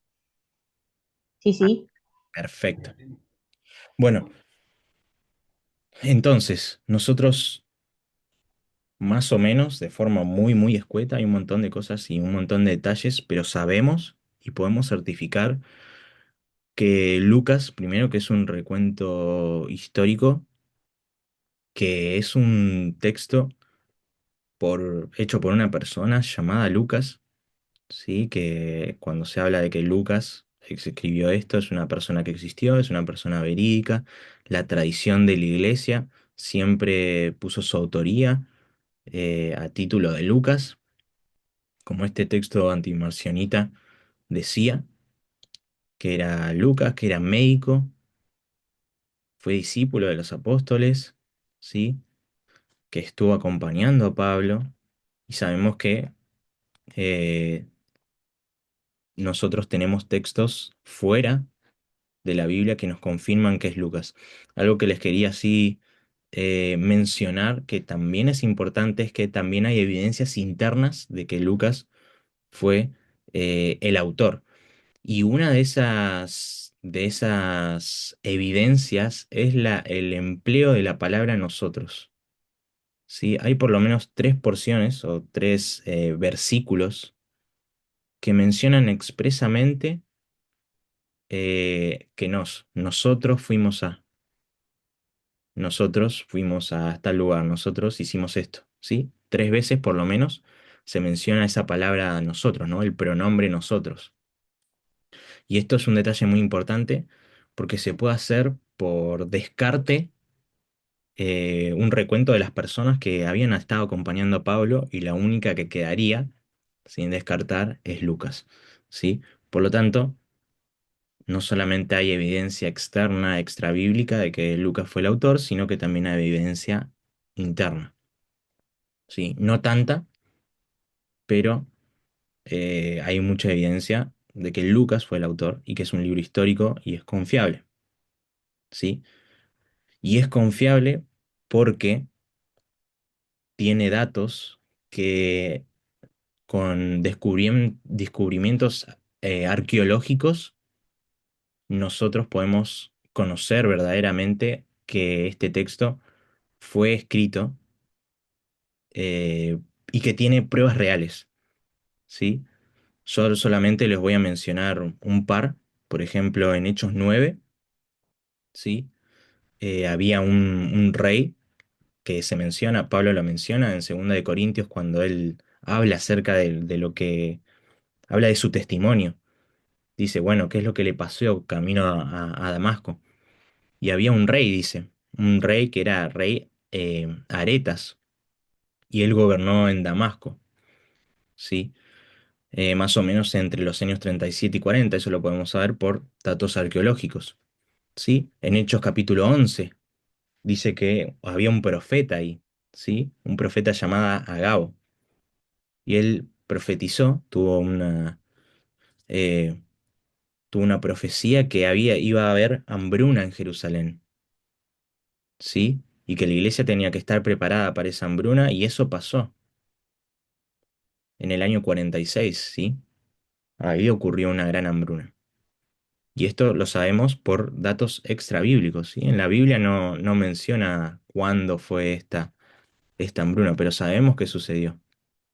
En Hechos 12, cuando muere Jacobo, el hermano de Juan, que él es encarcelado, Pedro es encarcelado, que él estaba durmiendo y los ángeles lo liberan. Y después pasa algo con Herodes, que Herodes muere, ¿sí? Y por ejemplo, el libro que les mostré antes, Eusebio de Cesarea, habla acerca de este Herodes, ¿sí? Este no es el mismo Herodes que está que cuando Jesús era chico, él había mandado a matar a los niños menores de 2 años, ¿sí? No es el mismo. Es una serie de personas que se llaman Herodes, ¿sí? Este era Herodes Agripa, que su abuelo era Herodes el Grande. Eh, y Eusebio de Cesarea habla de este Herodes y habla acerca de como que él es como una leyenda de ese momento en donde Herodes supuestamente había tenido una visión en donde no sé si era una mariposa o un animal, se posó encima de él y como un profeta o alguien que tuvo una visión, le dijo que si volvía a ver ese animal, ese insecto, él iba a morir. Sí, y se dice, según Eusebio de Cesarea, que le pasó eso, en ese momento en donde el pueblo grita, voz de Dios queremos y no de hombre. Y ahí es donde dice que le salieron gusanos de la panza. Y también Eusebio dice que se murió a los 4 días. ¿Sí? Flavio Josefo, también un historiador judío, dice que también él se murió. ¿Por qué? Porque le dolía la panza y muere de eso. ¿Sí? Entonces ahí vemos cómo la historia también, incluso judíos, avalan las historias que están en la Biblia. En Hechos 13, en Hechos 13 nosotros podemos ver Sergio Paulo, una persona que creyó en el Evangelio, ¿sí? Que era un procónsul, ¿sí? Y, y hubo un descubrimiento que una persona llamada Quinto Sergio Paulo era procónsul en el gobierno, en el reinado de Claudio. ¿Sí? Entonces ahí podemos ver otro descubrimiento en donde una persona que está en la Biblia también está en inscripciones o en monedas, por ejemplo, o en ciertas piedras, con descubrimientos que son arqueológicos. ¿Sí? En Hechos 18, los judíos son expulsados de Roma por el emperador Claudio. Y ahí es cuando Pablo se presenta ante Galión. ¿Sí? Y ahí es donde hay una persona llamada Suetonio, donde dice o habla acerca de la expulsión de los judíos, ¿sí? Que es esto que le decía acerca de la, de que había un problema con uno llamado Cresto, ¿sí? O sea, en esta revuelta de Roma había alguien llamado Cresto que instigaba a estos problemas, que causaba estos problemas. ¿No? Y todos los que dicen es que es Cristo es una mala traducción de la palabra Cristo, ¿sí? Entonces vemos que también la historia muestra a un Jesús que de alguna manera revolucionaba el lugar. Y bueno, este galeón también aparece, ¿sí? También aparece. eh, Más o menos este galeón era del año 51, 52. Entonces nosotros ahí podemos ver de vuelta otras personas que eran, que eran reales, ¿sí? Como es la palabra de Dios, que no solamente es una cuestión de creer o reventar, sino que es verdaderamente creer en la verdad. Y bueno, finalmente, si quieren con esto como un dato, no, esto no hace falta que lo sepan, simplemente sí que sepan que son historias verídicas y que están documentadas y que la ciencia, por así decirlo, también lo comprueba. En Hechos 24, ahí es cuando Pablo es prisionero en Jerusalén, ¿sí? Y hubo una persona llamada Félix, ¿sí? Que él no lo soltaba, ¿no? Y la Biblia dice que él no lo soltaba por causa de los judíos. Félix quería agradar a estas personas, a estos judíos, ¿sí?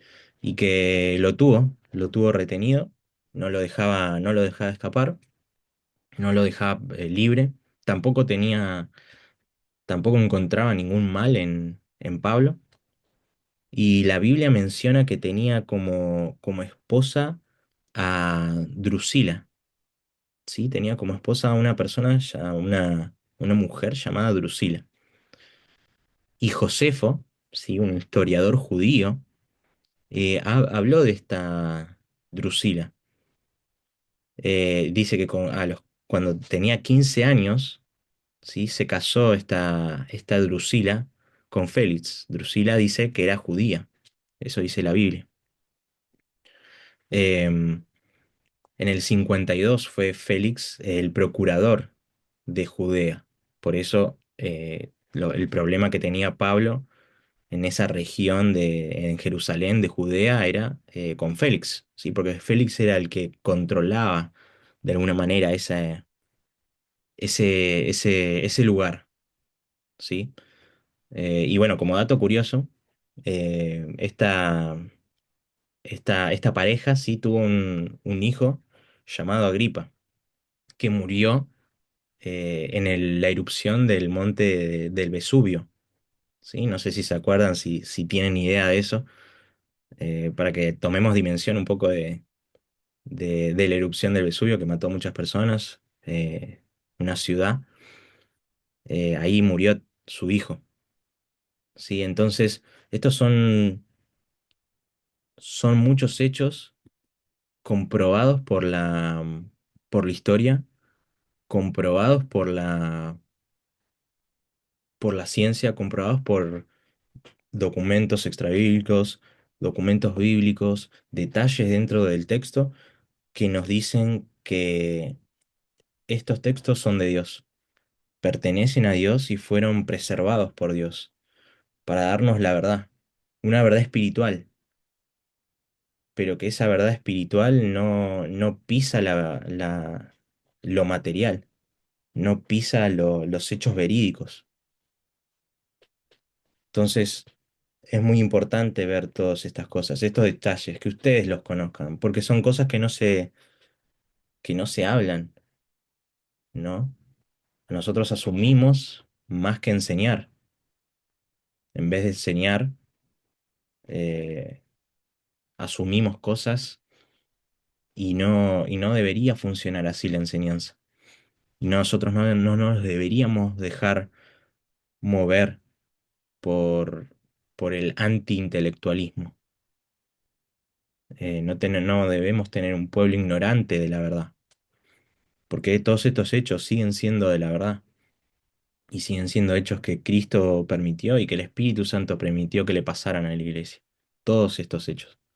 Y el Espíritu Santo también dejó pistas y dejó evidencias para que nadie pueda decir que la historia de hechos no era real y que el Espíritu Santo no descendió. Por lo tanto, todos los hombres, si leen la historia de hechos, son culpables delante de Dios si no creen en Jesús. Entonces, ya sabemos que Lucas es el autor, ya sabemos que este texto es un texto verídico, tiene suficiente información, pero vemos que también Lucas no solamente escribió Hechos, sino que también escribió el Evangelio de Lucas. Y a mí me gustaría hablarles a ustedes de cómo, de alguna manera muy hermosa, el texto de Lucas, del Evangelio de Lucas, está en consonancia, tiene ciertos paralelismos muy tremendos con Hechos, ¿sí? Por ejemplo, cuando nosotros vemos Hechos de los Apóstoles, capítulo 1 versículo 1, hablamos de un primer tratado, ¿sí? Vemos que lo que menciona, lo que menciona Lucas es que él ya le había escrito, perdón, ya le había escrito a Teófilo una vez, ¿sí? Y lo que le escribió Lucas fue las cosas que Jesús empezó a hacer, ¿sí? Son las cosas que Jesús había hecho. Y cuando vamos al libro de los Hechos, vemos que nosotros vemos lo que el Espíritu Santo hace en la iglesia. Entonces, Lucas, por un lado, vemos las cosas que Jesús hizo. Y después vemos en Hechos lo que el Espíritu Santo hizo. Vemos también en Lucas que hay un nacimiento, el nacimiento del Salvador. Hay alguien, hay algo que nace, ¿sí? Que nace del Espíritu Santo. Y que también no solamente nace del Espíritu Santo, sino que sabemos que fue anunciado por ángeles. Y después nosotros vamos a Hechos y vemos el nacimiento por medio del Espíritu Santo de la iglesia. Y que también es anunciado, si ustedes leen ahí del 6 al 11 en Hechos capítulo 1, vemos que había ángeles que estaban también de alguna manera anunciando la segunda venida de Jesús. De la misma manera que el Espíritu Santo también es el que nos lleva a anhelar la venida de Jesús. Acá en Hechos se ve muy claramente. También nosotros vemos que acontecen muchos milagros. Lucas cuenta muchos milagros, muchas cosas que Jesús hacía y enseñaba. Y después en el libro de Hechos vemos que el Espíritu Santo sigue actuando, sigue haciendo milagros y también sigue enseñando. Entonces vemos esas cosas que Jesús hacía en ese periodo en donde estuvo en la tierra con nosotros, en donde Dios hecho carne habitó entre nosotros, y ahora vemos a Dios, el Espíritu Santo, habitando también entre nosotros. Entonces todas estas cosas nos tienen que hacer pensar lo importante de que es el nacimiento del Salvador, primeramente, y por causa del nacimiento del Salvador, en Hechos podemos ver el nacimiento de la iglesia. Estas cosas son muy, muy buenas y son muy lindas porque vemos también que la palabra de Dios tiene toda una armonía. Es un solo texto. Y como vimos, se tienen que tomar como textos independientes, pero cuando nosotros queremos leer profundamente y ver y descubrir toda la comida espiritual que tienen estos libros, tenemos que incluirlos en todo el libro, en todo el canon, y ver qué es lo que nos está enseñando, qué es lo que nos dice de Jesús. Y eso es lo más importante. Hechos es hechos del Espíritu Santo. Son los hechos del Espíritu Santo en la iglesia. ¿La de la pintura? Bueno, ahí había alguien que tenía el micrófono abierto. Em, bueno, vamos a empezar directamente ya en lo que nos queda, ¿sí? Vamos a ver hechos, ¿sí? Uy, acá no. A ver,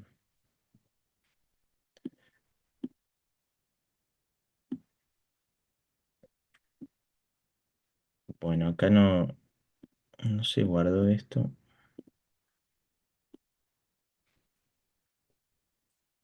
No se ve nada, ¿no? No, Ok,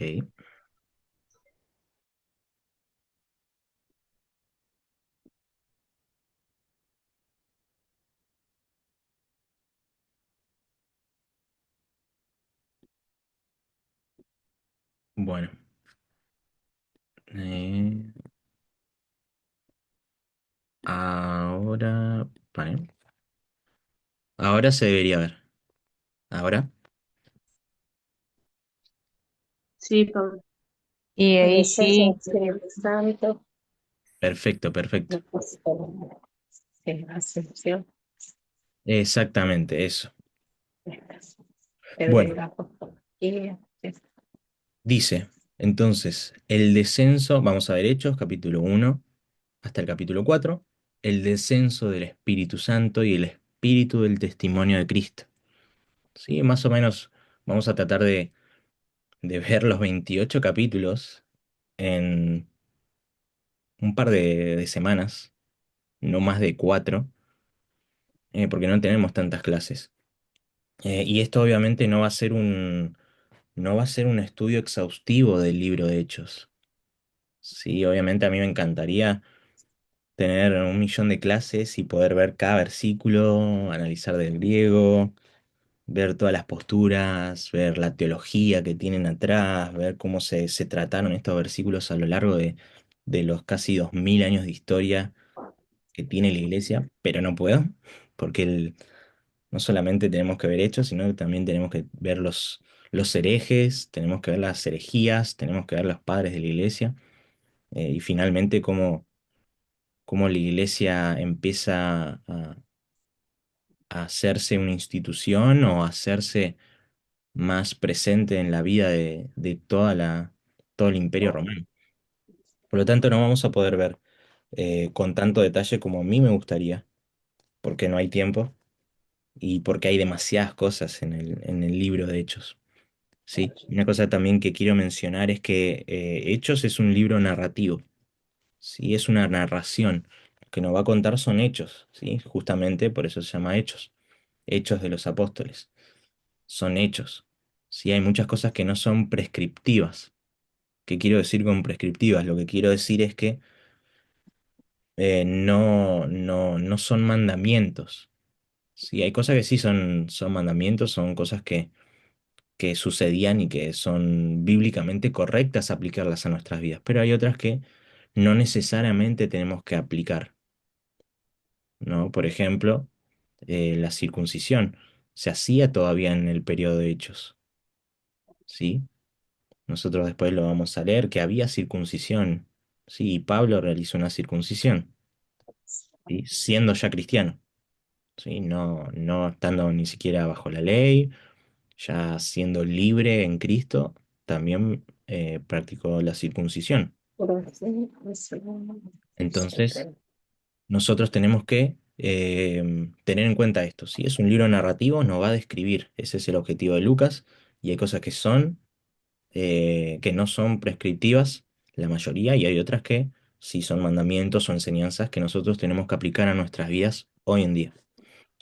Entonces vamos a ver el propósito de la carta, ¿sí? Nosotros vemos desde el versículo 1 hasta el versículo 3 cuál era el objetivo, ¿sí?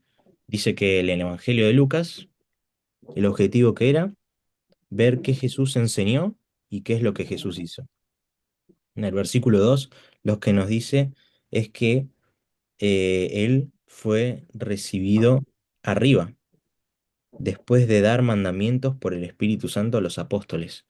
¿Sí? Ahí vemos que Jesús lo que hizo en el periodo su, entre su resurrección y su ascensión, él enseñaba. Fíjense cómo el ministerio de Jesús, si bien había muchos milagros, si bien había muchos prodigios, había muchas situaciones de misericordia, de liberaciones, de sanidades, el propósito de Cristo en la tierra era enseñar.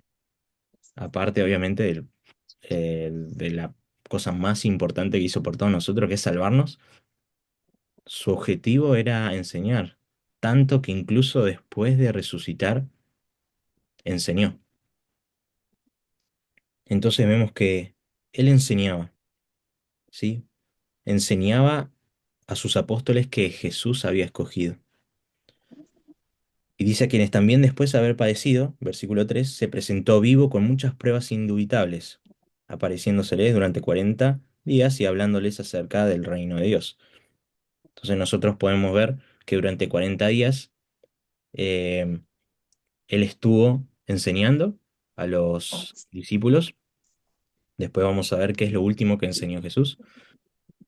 Se calculan después 10 días después de su ascensión hasta el día de Pentecostés, por lo tanto son 50 días entre la resurrección y el descenso del Espíritu Santo. ¿Sí? Una cosa, hablamos del descenso del Espíritu Santo, ¿por qué? No porque el Espíritu Santo, eh, primero que es Dios y es omnipresente, por lo tanto está en todos lados, esa es la naturaleza de Dios, sino que hablamos en esos términos porque de alguna manera Jesús había dicho que Él iba a ascender y que el Espíritu Santo iba a descender, ¿sí? Que no nos iba a dejar huérfanos. Si bien ya no estaba Jesús, ellos tenían el Espíritu Santo. Entonces por eso hablamos del descenso del Espíritu Santo. Es una forma a la cual nosotros en nuestra mente humana, en términos humanos, nosotros pensamos del Espíritu Santo, ¿sí? Entonces vamos a ver y vamos a leer las palabras eh, que Jesús dijo antes de ascender en el capítulo 1, versículo 7 y 8. Si alguien lo puede leer. ¿Lo leo? Sí, por favor. 7 y 8. Y les dijo, no os toca saber a vosotros los tiempos o las sazones que el Padre puso en su sola potestad, pero recibiréis poder cuando haya venido sobre vosotros el Espíritu Santo, y me seréis testigos en Jerusalén, en toda Judea, en Samaria y hasta lo último de la tierra. Muchas gracias. Quiero que veamos una sola cosa, o mejor dicho, dos cosas, que hagamos esa conexión. Vamos, si usted en versículo uno, capítulo uno, versículo uno, dice que eh, Primer Jesús tratado. comenzó a hacer y enseñar. Y fíjense que en el último, por así decir, la enseñanza de Jesús hizo lo mismo. Enseñó. ¿Por qué? Porque nosotros tenemos que aprender. Fíjense lo que tenemos que aprender. Que no nos toca a nosotros saber los tiempos, las sazones que el Padre puso en su sola potestad, sino que tenemos que aprender a que nosotros vamos a recibir el Espíritu Santo.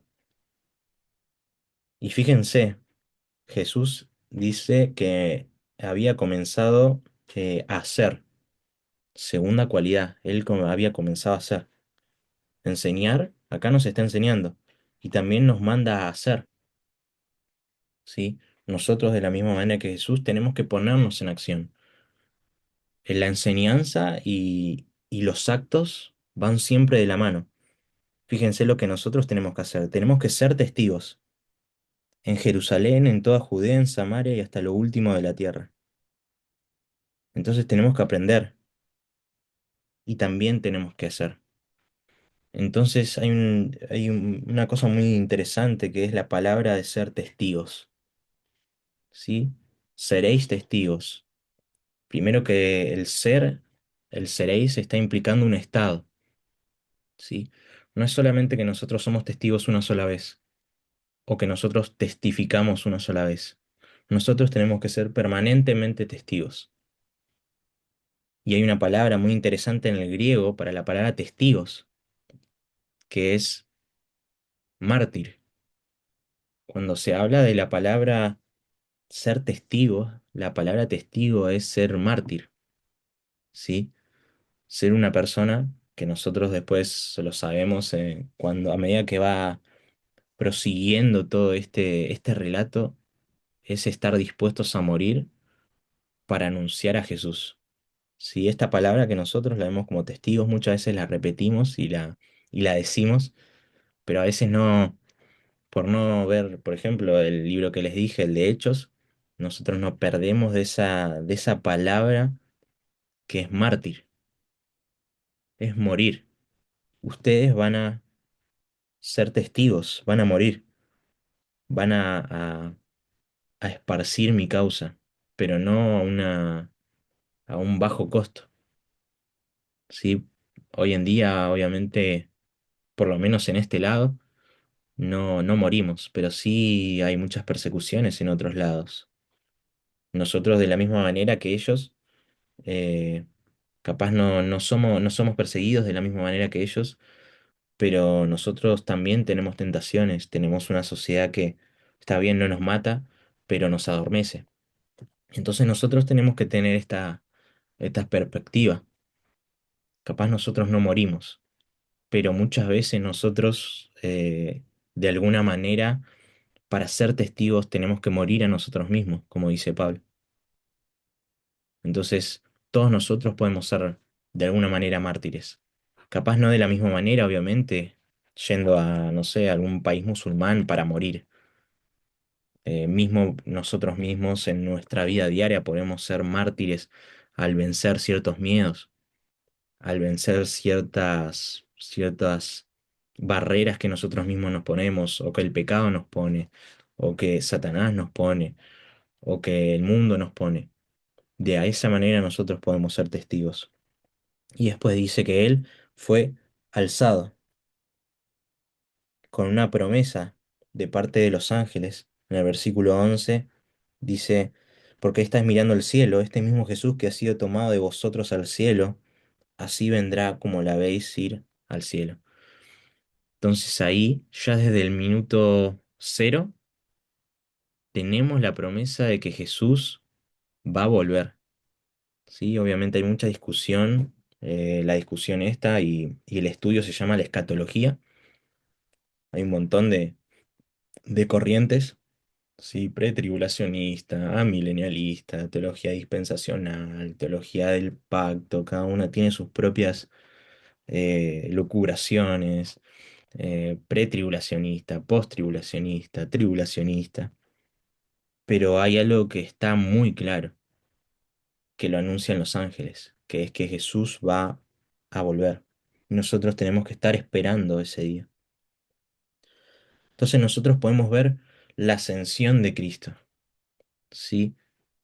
Cristo por fin eh, hizo su cometido y llegó a la diestra del Padre en su ascensión. Llegó a la diestra del Padre. Y desde ese momento hasta ahora sigue sentado a la diestra del Padre. Él no se va a mover y en Hebreos nos dice algo muy lindo. Dice que Él vive para interceder. Él no es que está solamente sentado, inerte, sin hacer nada, o viendo cada tanto lo que hacemos. Dice que Él está intercediendo. Y no solamente que está intercediendo, sino que dice que, que está intercediendo por todos los santos. ¿Sí? Es una acción continua, ¿sí? Es un gerundio, está intercediendo. ¿Sí? Es algo, es un presente continuo, es algo que sigue estando, es algo que está haciendo desde el momento de su ascensión hasta ahora y lo va a hacer hasta que Él vuelva. Intercede por cada uno de nosotros. Qué privilegio debería ser para nosotros pensar esto, que Él está intercediendo cada rato por nosotros.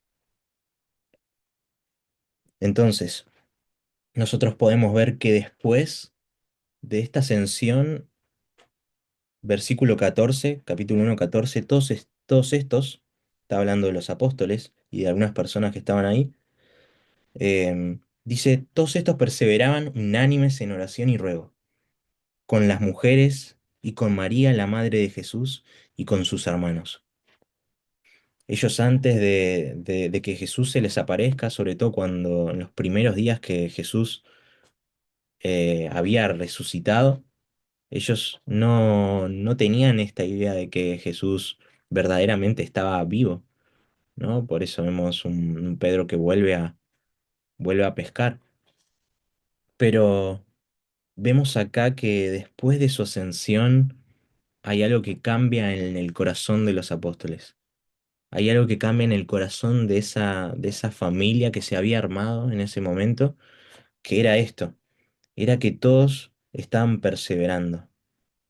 Y fíjense, esa es la primera característica de esta iglesia que se estaba desarrollando. Fíjense que todavía no descendió el Espíritu Santo, pero ahí podemos ver de alguna manera, utilizando esta figura del bebé, ciertas patadas del bebé, ¿no? Cierto movimiento dentro de esta cosa que se estaba gestando, que era la iglesia, la perseverancia. Qué importante que es durante todo el libro de Hechos la perseverancia. Pablo perseveró, no perseveraba, estaba con cadenas y seguía perseverando. Estaba casi muerto y siguió perseverando. La perseverancia es una característica del Espíritu Santo. Sí, esa unidad y la perseverancia, sí, absolutamente. Y tiene que ser una cualidad de nosotros ahora, la perseverancia. Unánimes en oración y ruego. Una característica muy importante de la iglesia, de hechos, es la oración.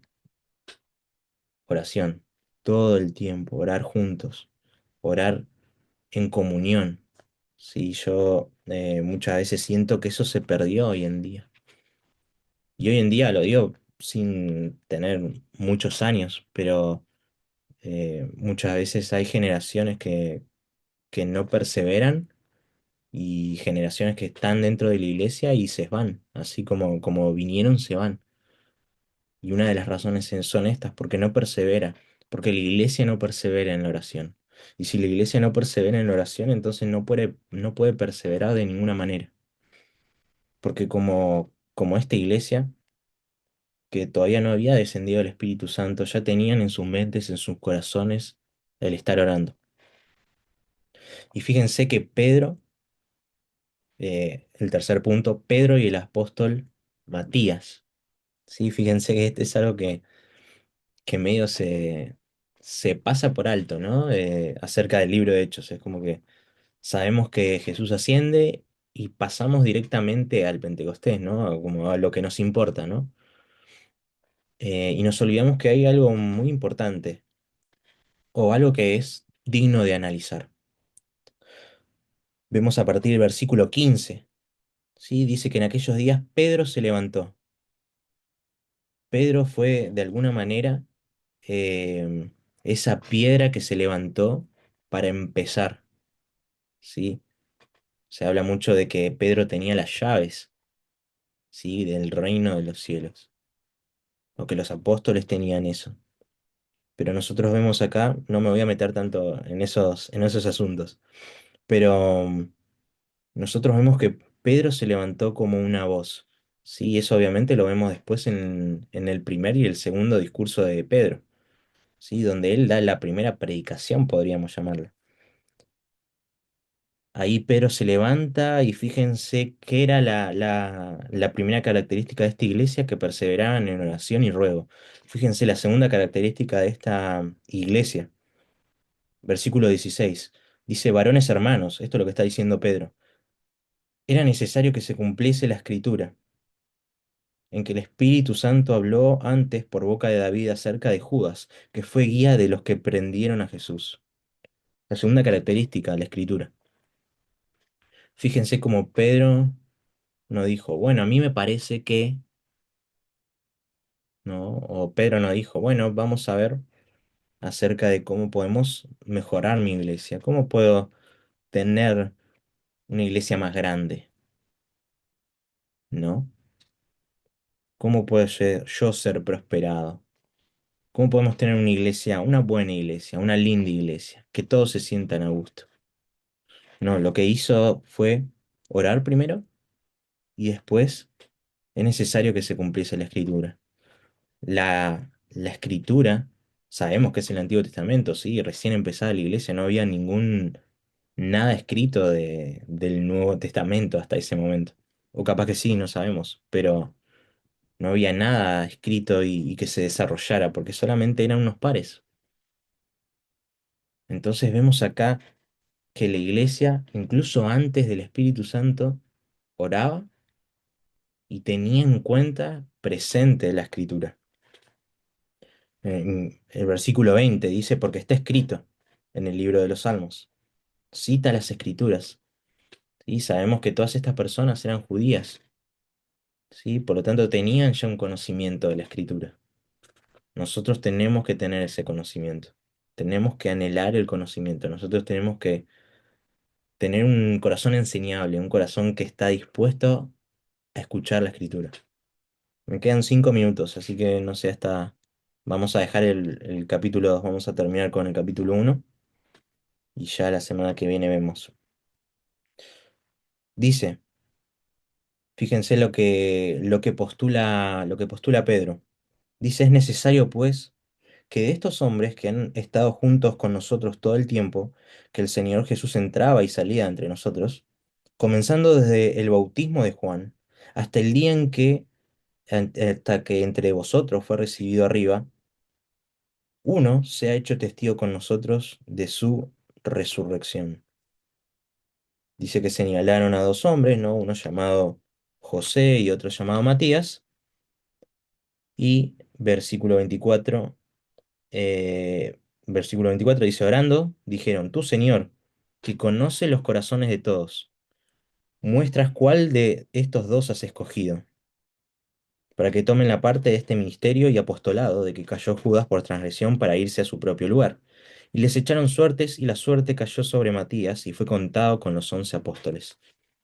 Entonces nosotros vemos cómo Pedro, de alguna manera, estaba oficiando como un líder de esa iglesia, estaba dirigiendo ya esta especie de iglesia antes del Espíritu Santo, ¿sí? Y fíjense que él dice que tiene el apostolado. Quiero hablar de esto, del apostolado. ¿cuáles eran o cuáles son los requisitos para ser un apóstol? ¿Sí? Cuando yo no sé si les dije, pero creo que sí, cuando se habla de apóstol quiere decir a enviado, ¿sí? Eh, y muchos teólogos distinguen entre dos tipos de apóstol.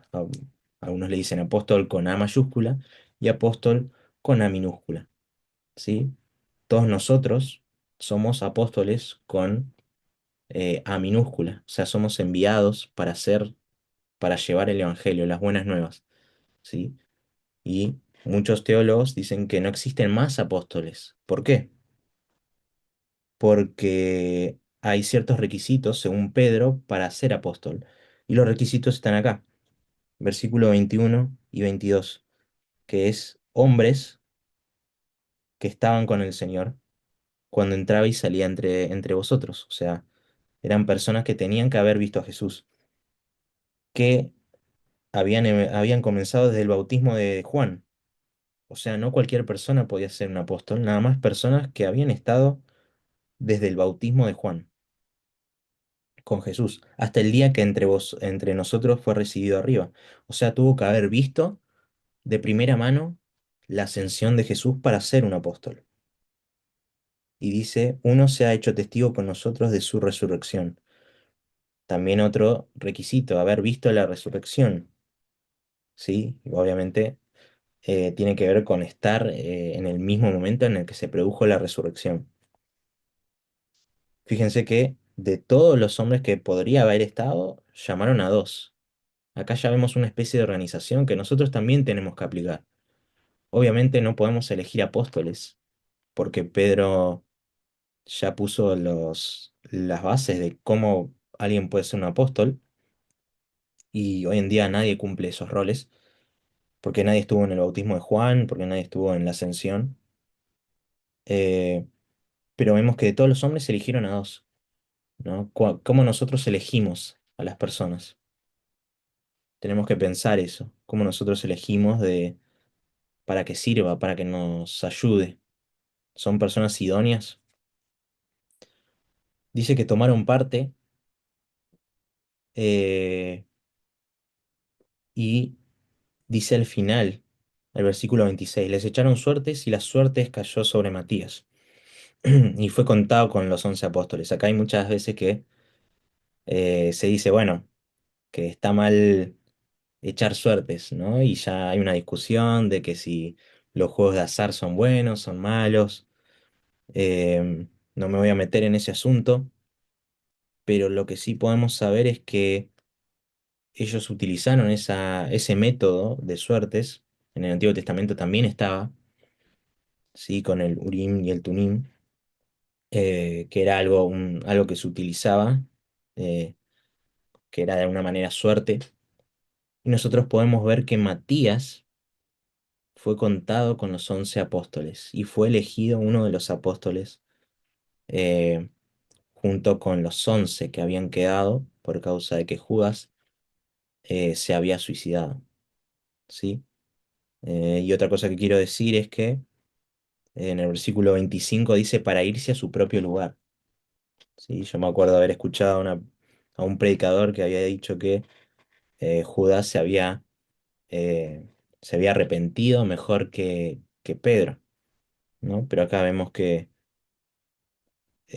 Juan, sí, que Pedro. Em, pero acá podemos ver que dice que se fue a su propio lugar, ¿sí? Y con esto terminamos esta clase, ¿ok? Voy a dejar de compartir y voy a